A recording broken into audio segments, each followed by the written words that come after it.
And these developed nations, they have actually overshot the ecological ceiling. But you have countries like India and other emerging nations where there is a shortfall, as the arrow shows, in the social foundation. We have people who yet do not have access to the minimum that is essential for a good quality of life, ensuring a good social foundation. And at the same time, countries like India have also not breached the ecological ceiling. So there's a huge disparity, in looking at this model. And she calls this the donut model, because the green color, the green ring that you see, both the light green and the dark green together, is the safe space for humanity, which means if one has to lead a good quality of life, it is essential that we ensure that everybody reaches at least the inner circle, fulfilling the social foundation. But development keeps itself within the ecological ceiling without exceeding the planetary boundaries. Yeah. So this green is the safe space for humanity. And this is what development should try to achieve. Keep people within the safe space. And this again then brings us, to the question of development and or other kinds of models. Another model of development that helps us to keep within this safe space of humanity. So what is the kind of development which is then needed? So as you can see here, GDP is basically a measure of the spending capacity of a country. So there's huge economic growth. And sometimes that economic growth comes at the cost of our environmental capital and also our social capital. Yeah. But the kind of development that we need is something that you see here in the diagram below, which is a balance between the environmental, social, and the economic aspects of development, allowing us to be within this safe space of humanity. Now, let's understand a little bit deeper about this concept of sustainability. So normally it's easy to say, okay, yes, we need to have all of these three in balance. But all of these three are sort of never in balance. We will have a lot of countries, and I'll give you examples, which have a kind of a Mickey Mouse model. Now, I'll give you two examples. If you look at, for example, Africa, South Africa, basically, they have a huge wildlife tourism, business, which is basically the backbone of their economy as well. And in the process of getting more and more tourists to South Africa, the poor who live around the protected areas, they have a huge cost to pay, because the minute you enhance conservation measures, population of wildlife increases. We are seeing this in India as well. So the minute you have the tiger population which goes up, the tigers are never going to be restricted to the protected areas, because each tiger has its own, own area, and it needs to move out. So it will move out of the protected area. And when it moves out of the protected area, obviously people living there have to be shifted out, because you can't shift the tiger out. So people need to shift out. So, in that process of shifting, usually the social pillar, takes a big hit. Yeah. So while your economic pillar has been strengthened because you focused on, increasing the population and getting the tourists there. So to a certain extent, the environmental pillar, the societal pillar definitely takes a hit. So this is an example of a Mickey Mouse model where you have environment as the bigger circle and economic as the next bigger circle and society as a smaller circle. So it's a different Mickey Mouse model. Or you take now the example of China, so which invested heavily into its economy in the 80s and the 90s. And by late 2000, by the late 1990s, we already began to see the repercussions of China's development on the environment. And obviously, given the kind of governance that China has, there was huge repercussions on the societal aspect as well. So China's economy grew, but the impact on the environment was very heavy. China did pay a very heavy price for its deteriorating air quality and other effects. Same is with the society. So then this is, although this kind of development, it takes into consideration environmental, societal and economic effects, it's still not balanced, so leading to this term, which is called as a Mickey Mouse model, where one pillar is, bigger than the other pillars. So the other model here is a nested model, which sort of aligns itself to the planetary boundaries and says that societal development or the kind of needs that we saw must be well within the planetary boundaries, and it is within these boundaries that economic development needs to happen.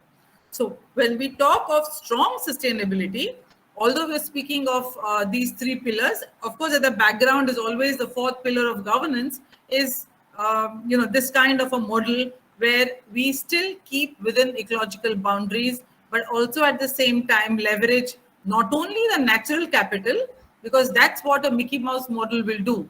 It will, leverage only the natural capital. But a nested model will generally try to leverage other forms of capital, like human capital, focusing on strengthening education, building the skills, consolidating other forms of knowledge which exist within society, also strengthening the institutions, building the social capital as well. So, in a weak sustainability model, generally your loss of natural capital is compensated by the increase in the human capital. Yeah. But when you look at strong sustainability, you have all of these three that really work in a balance. And so when we say, okay, we want the kind of development that ensures that we have strong sustainability where these three pillars are interlinked and yet we are within the boundaries of our ecological limits. Yeah. And so this is the kind of development that we need, which is sustainable development.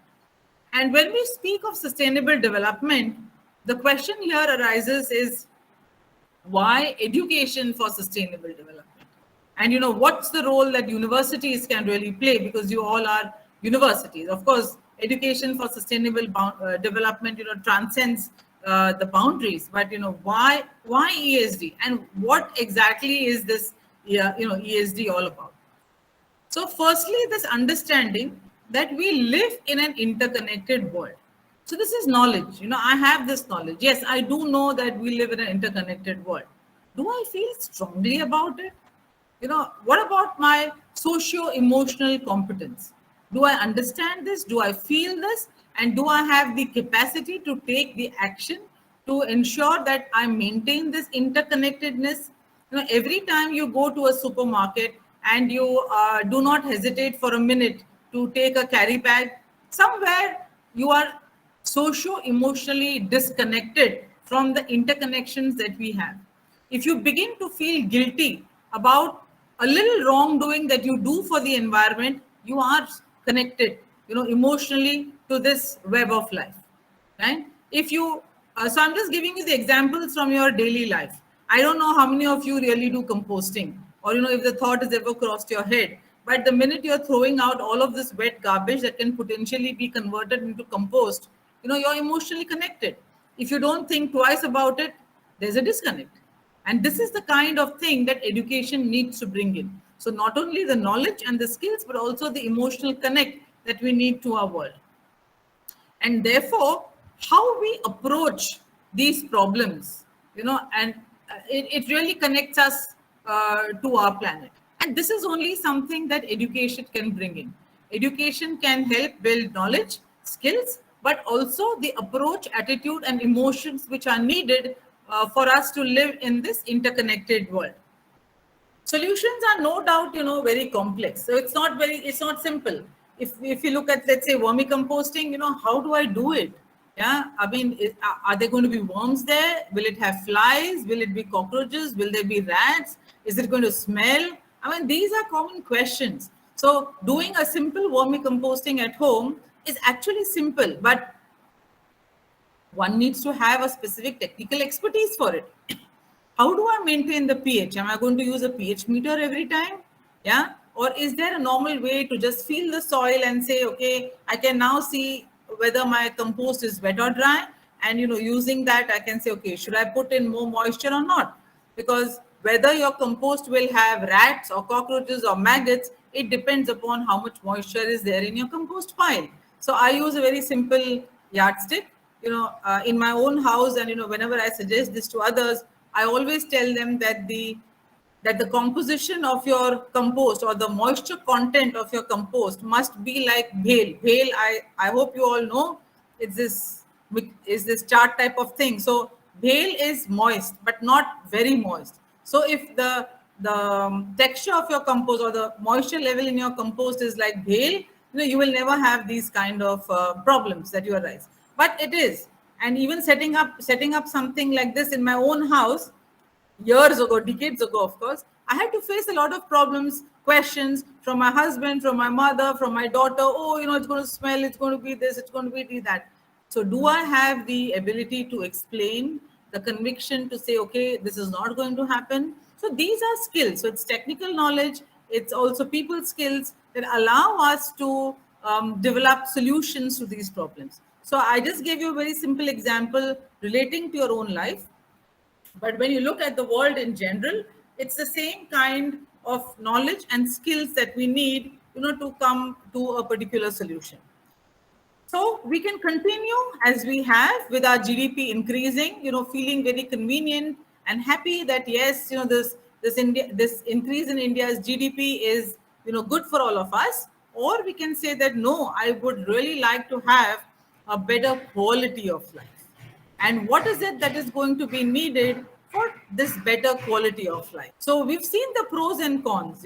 Definitely, as you've mentioned earlier, poverty has declined. There is an advancement in technology, and also we've seen this overall progress in certain sectors. For example, certain types of poverty has declined. Infant mortality has declined. There's far more gender equality than that there is before. Things like that. But on the other side, when we saw the quality of the air, the water, health, we can see that we have really trespassed our planetary boundaries. And the rich are getting richer, poor are getting poorer.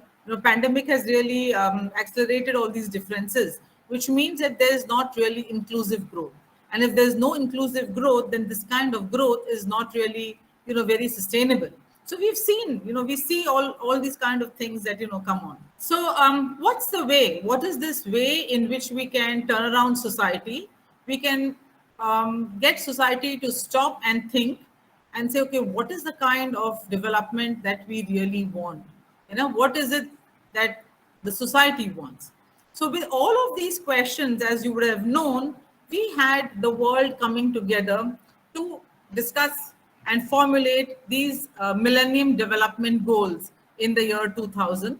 8 of these goals were formulated, and the world, as it gave itself around 15 years to achieve these goals.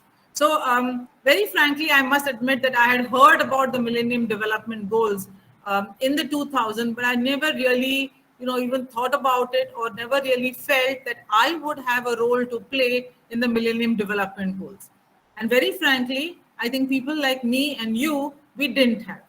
So, what was India's progress in this? And as you can see, the progress was very sketchy and patchy. So, in certain parts, to a certain extent, we achieved them, but and some others we didn't achieve at all. And basically, I'm not even sure how many people knew that there was something like the Millennium Development Goals. So when this group of countries, 200 countries, actually took step back and took note of, okay, what did we really achieve? They found that this growth was very lopsided. Certain countries did very well, especially the developed countries. Emerging countries did very well only in certain sectors, not others. Africa was completely left behind. And this led the committee or the group of countries to think that this is not something that can really go on. I mean, one of the mistakes of the Millennium Development Goals was its top-down approach, where governments decided that this is what we are going to do and this is what is going to be implemented. So nobody at the lower level felt that they had any role to play in making the world a better place. And this was reversed by this set of goals, the Sustainable Development Goals, which I'm sure you all are all familiar with by now, 17 goals with a target of achieving this by 2030. So this is different. And you can see that is why you and I and Dr. Praveen, are all here together trying to talk about sustainability and the sustainable development goals. So the major reversal in these goals was they used a bottoms up approach. Even the formulation of the goals, it was done through a participatory stakeholder process. And as you can see today, across universities, industry, NGOs, governments, municipal corporations, everybody is expected to report on the goals. There is a huge buzz about the goals. There's a lot of awareness about the goals. Yeah. So which is why what is it that these goals are doing? They're actually getting people to participate in its implementation. And I think this is what will make a huge difference at the end of the day when we look back and say, have we achieved the sustainable development goals? So are people aware that these goals are there, and are people aware that they have a role to play in this? So this is why we say education for sustainable development, educating people about the goals, educating people or talking to them or building the knowledge about the goals, building skills, building attitudes, through a system. So when you say education, we are looking at education across the society and across every other sectors, basically talking to people about these goals and talking to them about what is their role in helping India and the world, achieve these goals. So this is a very nice figure, and I really like this. This is again by Johan Rockström and Pawan Sukhdev. So as you know, Pawan Sukhdev is currently president of the Worldwide Fund for Nature International, but he's a banker, he's an economist.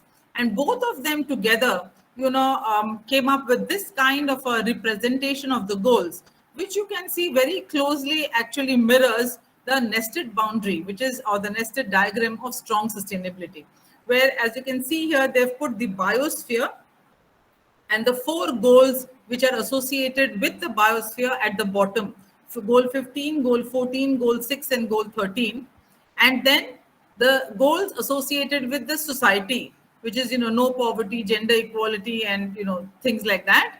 And then the goals associated with economy, which is infrastructure, industries and partnerships and things like that.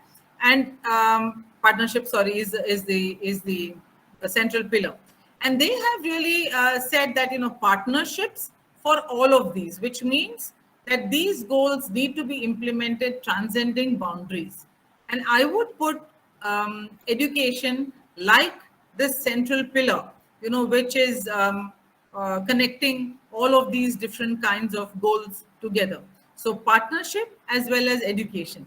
And I think this is where really the role of universities comes in. So I'm sure you are also familiar with this one. This is the Niti Aayog dashboard. And I'm just putting this here to give you an idea that each of these goals are measured at the state level. And this example that I have put in here, a snapshot from the Niti Aayog, it's looking at the first one, that is the SDG India Index. So if you can also go and look at how each state is performing for each of those goals. So we can see here that some states are, forerunners, and some states are, sort of lagging behind. Niti Aayog calls them achievers. So now this kind of data needs to come from the ground up, which means that the indicators that each of these goals have, they need to be measurable. Yeah.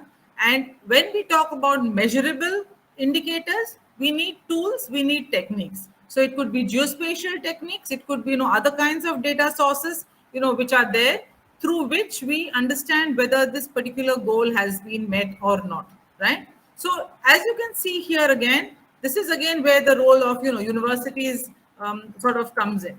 And why universities? I would like to stop here and, talk a little bit about why universities. So firstly, universities are the only places, which facilitate intergenerational transfer of knowledge. Yeah. So it's an intergenerational transfer of knowledge. It's an intergenerational exchange of knowledge. So I don't think there's any other sort of platform where this kind of robust transfer, happens. So this is important.